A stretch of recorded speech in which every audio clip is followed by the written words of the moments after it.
story number 2 I want to share with you, everyone. Um, uh, Adults in the U.S., 6 of them decided to go back to school for continuing education. So there is a program. There is a program that um, uh, satisfies the continuing education needs of the 6 adults. They are very old, 70 years old, 60 years old, um, you know, and they go back, to advance their education. And then uh, Kamalet, a PhD student, uh, pursuing her PhD, and then she tried to explore why, people this old, decide to go back to get more education. You can see everything, around us, everything around us is explained by series already. And then she's wondering why these adults, decide to go back to school after having worked so many years. And in order to, before she start her dissertation, she borrowed the 2 series in order to uh, as a part of her theoretical framework. One is transition theory, Goldsberg transition theory. Goldsberg transition theory explains, the challenges, the opportunities confronted by adults, working adults who want to come back to school to pursue advanced education. So she strongly believed that Goldsberg transition theory is very related to her topic.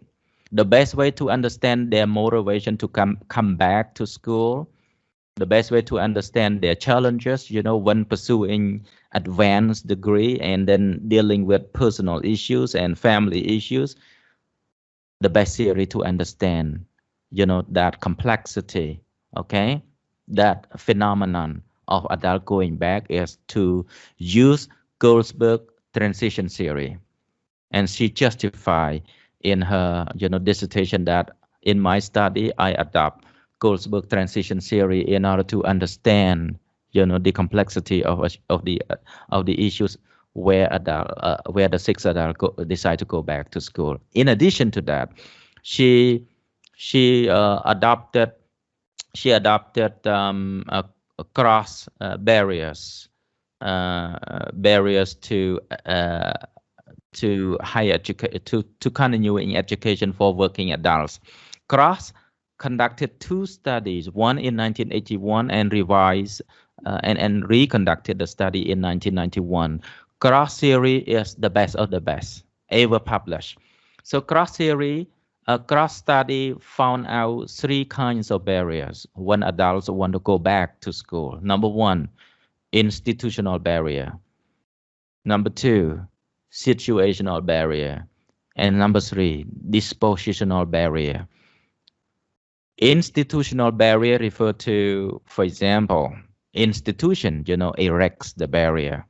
For example, they are free on weekend, but no university, offer the degree program on weekend. So this is classified as institutional barrier. The schools themselves, university themselves, erect unnecessary barrier. Adults are not free on weekdays; they are free on weekend. But no university, no institution offer that. For example, scheduling is a part of, institutional barrier. For example, that according to cross study and cross classification of types of barriers. Number 2, dispositional barrier refer to the personal factor. I have no time. I'm too busy. Um, I I cannot make it. Something like that, statement like that are classified under dispositional barrier. It's personal factor. Situational barrier refer to financial difficulty or the need for the adult who wish, who wish to go back to school to support, the elderly in the family. So the situation is not favorable. For some adults, the situation is good. It's not a barrier. But according to Cross, there are three main barriers when that confront adults when they want to go back to school: situational, dispositional, and institutional. Now I come back to Poe's question. Kamelata, a PhD student working on the study that try to explore barrier, challenges, opportunity of adult, the six adult coming back to school.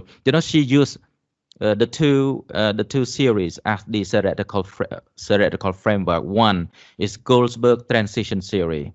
Okay, Goldsberg transition theory is a perfect theory that explains, how easy, how difficult it is, to transition, from working life, now transition to school life, in addition to what they have been doing. And cross theory is a perfect theory that allow the Kamelata, the PhD student, to explore barriers that they face when they come back to school. So in summary,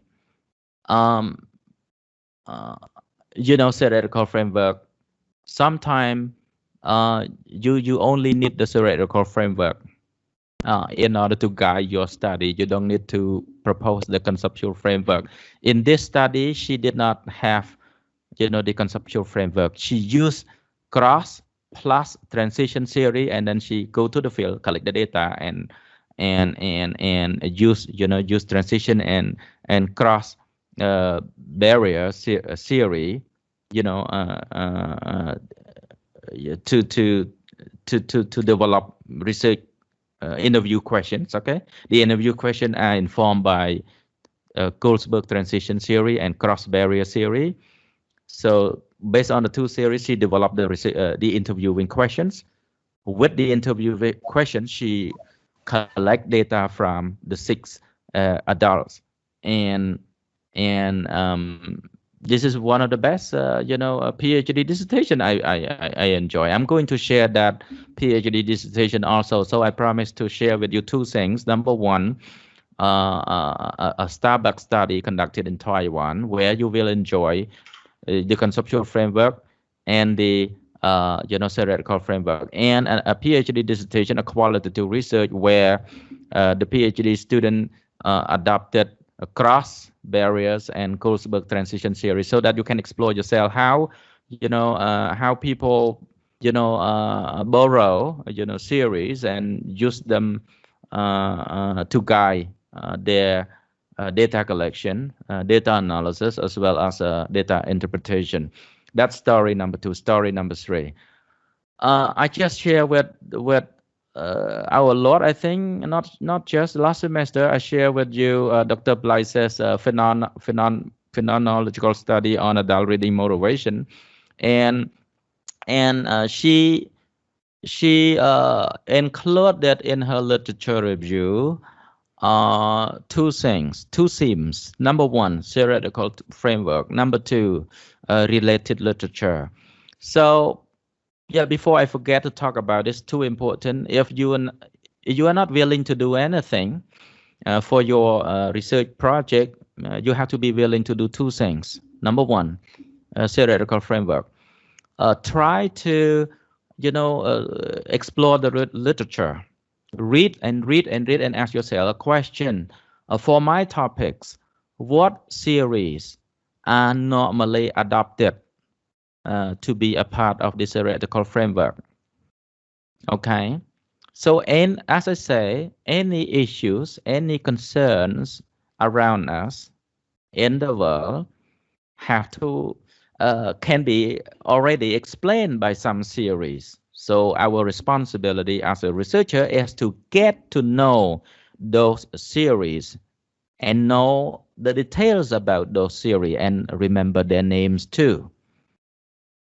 For Dr. Blyce's study on, adult reading motivation, she adopted two series. Number one, Abraham Maslow hierarchy of need theory. Number two, self-determination theory by Ryan and Daisy. Two series, and she stopped.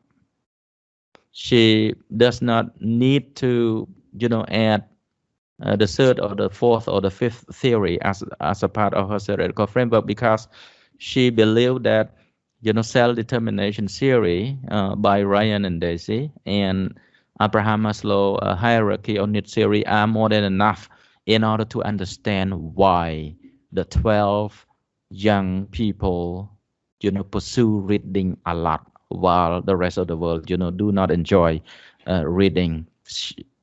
So Blythe believe that enough, the two series are enough. The two series can unpack, their behaviors, can explain their decision to pursue reading. So you can see drinking Starbucks, Abraham Maslow, hierarchy of need theory. Why people read or don't read books, Abraham Maslow. This is a homework for you. Why Abraham Maslow, theory is become a theoretical framework for almost any topics, because it is related to motivation, right? Because it is related to motivation. People who drink coffee at Starbucks must be motivated by something, and Abraham and that theory is partly explain, motivation of the people.